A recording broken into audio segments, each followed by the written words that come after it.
નમસ્કાર, super prime ટાઈમમાં આપનું સ્વાગત છે. હું છું અક્ષય. બુલેટિનની શરૂઆત કરીશું મચ્છરના જીવલેણ ડંખથી.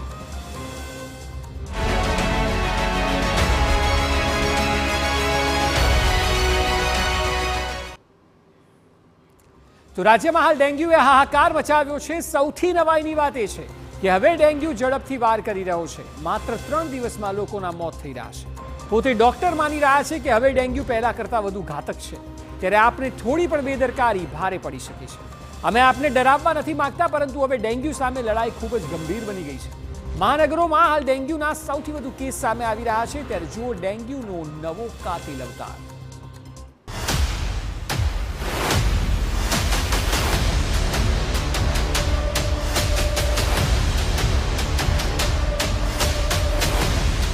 ડેન્ગ્યુનો ડરામણો અવતાર.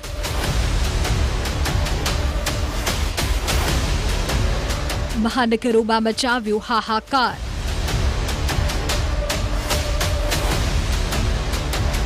ત્રણ દિવસમાં જ થઈ જાય છે મોત.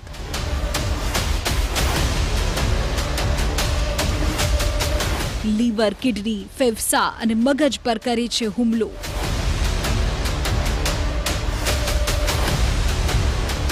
ડેન્ગ્યુથી રહેજો સાવધાન.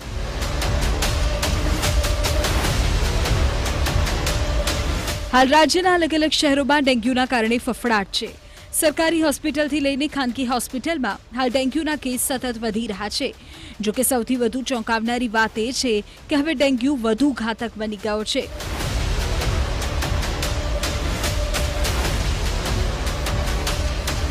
સામાન્ય રીતે ચોમાસામાં એટલે કે સપ્ટેમ્બરમાં મચ્છરજન્ય અને એવા પણ ખાસ ડેન્ગ્યુ મેલેરિયાના કેસમાં સતત વધારો થતો જોવા મળતો હોય છે.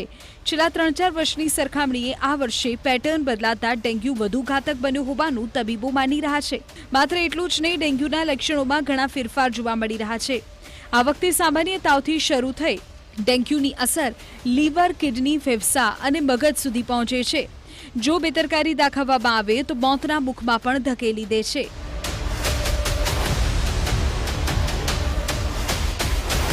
રાજકોટ શહેરના critical care specialist doctor Mayank ઠક્કરે દાવો કર્યો છે કે ડેન્ગ્યુ હવે પહેલા કરતાં વધુ ઘાતક બન્યો છે.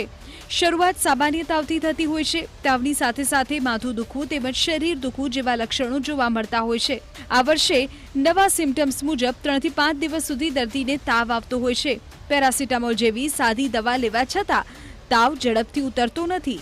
આ દરમિયાન ડોક્ટરની સલાહ મુજબ દવા લેવી જોઈએ અને સાવચેતી રાખવી જોઈએ. 3 થી 5 દિવસ તાવ પછી દર્દીને પેટ ભારે લાગવું, ઉબકા આવવા, કોઈ વખત ઉલટી થવી અને લીવરમાં પણ સોજો આવી જતો હોય છે. આ વખતે અમે જોઈ રહ્યા છીએ કે ડેન્ગ્યુના વાયરસ વધારે એગ્રેસિવ થઈ રહ્યા છે. છેલ્લા 3 વર્ષમાં ડેન્ગ્યુના કેસ ઓવરઓલ જોઈએ તો ઘટી રહ્યા હતા એવું લાગતું હતું, અથવા એ ઓપીડી બેઝમાં જ ટ્રીટ થઈ જતા હતા. દાખલ કરવાની જરૂરિયાત બહુ ઓછી પડી રહી હતી. પણ આ વખતે શરૂઆત એવી થઈ રહી છે કે ફીવર એ લાંબો ચાલી રહ્યો છે ડેન્ગ્યુના કેસમાં, અને પછી ઝડપથી ત્રાટપણો ઘટવા માંડે છે અને લીવર અને કિડની અસર પામવા માંડે છે, બીપી ઘટવા માંડે છે, મગજ ઉપર એ અસર થવા માંડે છે. આ રીતની થોડી એગ્રેસિવનેસ ડેન્ગ્યુની આ વખતે વધારે જોવા મળે છે. એટલે ખાસ તકેદારી રાખવાની જરૂર છે. તમારા ડોક્ટરને મળી અને એની સલાહ પ્રમાણે સમયાંતરે રિપોર્ટ કરાવવા અને ખ્યાલ કરવો જરૂરી બને છે. લીવર પર સોજો આવ્યા પછી પણ જો દર્દી ધ્યાન રાખે નહીં તો પ્લેટલેટ્સ ઘટવાની શરૂઆત થઈ જાય છે અને વધારે ઘટી જાય છે અને દર્દીનું બ્લડ પ્રેશર પણ ડાઉન થતું જાય છે. પછી વધારાના ઓર્ગન, કિડની અને ફેફસા તથા મગજ પર પણ તેની અસર થવા લાગે છે. એટલે કે દર્દીની હાલત સિરિયસ થતી જતી હોય છે. આને મેડિકલ ભાષામાં મલ્ટી ઓર્ગન ફેલિયર પણ કહેવામાં આવે છે. આ વર્ષે ડેન્ગ્યુની આક્રમકતા વધારે હોય તેવું લાગી રહ્યું છે. કુદરતનો નિયમ છે કે તમે જેને વીક પાડવા કોશિશ કરો એ પાછું પોતાની રીતે સ્ટ્રોંગ થવા માટે કોશિશ કરતું જ હોય છે. પાછલા 3-4 વર્ષમાં ડેન્ગ્યુની આક્રમકતા ખૂબ જ ઘટી ગઈ હતી, પણ આ વખતે વાયરસે આક્રમકતા વધારી છે. આક્રમકતા વધવાને કારણે તાવ લાંબો સમય સુધી રહે છે. દર્દીના પ્લેટલેટ્સ કાઉન્ટ ખૂબ વધારે ઘટી જાય છે. લીવર પર સોજો આવી જાય છે અને બ્લડ પ્રેશર પણ ઘટવા લાગે છે. આના કારણે આ વખતે ફ્રિકવન્ટલી ડોક્ટરને મળતા રહેવું હિતાવહ છે. ડોક્ટરની સલાહ મુજબ રિપોર્ટ કઢાવવો, પછી એને દેખાડી દવા લેવી અને પૂરતો આરામ કરવા દર્દી માટે હિતાવહ છે.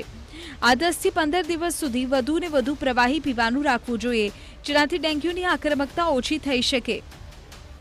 એગ્રેસિવનેસતા વધી છે, ડેન્ગ્યુના વાયરસ વધારે એગ્રેસિવ થયા છે અને આ વખતે ઇવન મગજને બી અસર કરે છે. થોડા કેસો અમે એવા બી જોયા છે કે જેમાં ડેન્ગ્યુએ મગજને અસર કરી હોય.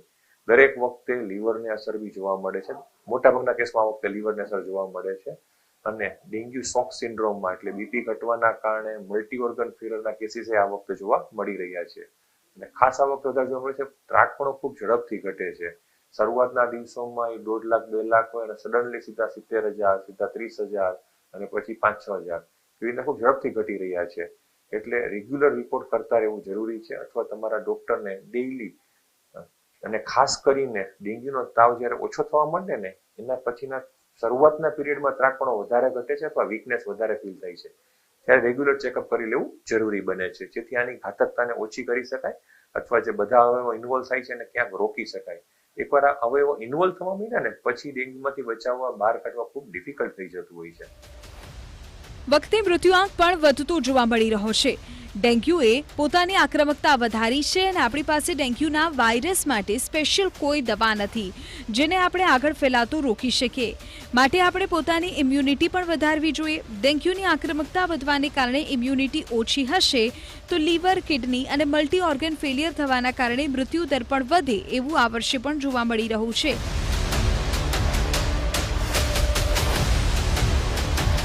હાલ મહાનગરો ડેન્ગ્યુની ગિરફ્તમાં આવી ગયા હોય તેવું લાગે છે. ડેન્ગ્યુના કેસ સતત વધી રહ્યા છે. અત્યાર સુધી સરકારી ચોપડે નોંધાયેલા ડેન્ગ્યુના કેસની વાત કરીએ તો અમદાવાદમાં 1,390 કેસ, વડોદરામાં 362 કેસ, રાજકોટમાં 424 કેસ, સુરતમાં 234 કેસ. આ તો સરકારી આંકડા છે. ખાનગી હોસ્પિટલમાં જે દર્દીઓ દાખલ થયા હશે તેઓનો તો કોઈ જ હિસાબ નથી. એટલે ડેન્ગ્યુથી બચીને જ રહેજો, કારણ કે હવે ડેન્ગ્યુ જીવલેણ છે.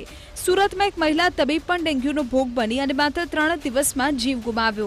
એટલે એક વાત સ્પષ્ટ છે કે હવે ડેન્ગ્યુ પહેલા કરતા વધુ ઘાતક અને જીવલેણ બની ગયો છે. રાજકોટથી મોહિત ભટ્ટ સાથે બ્યુરો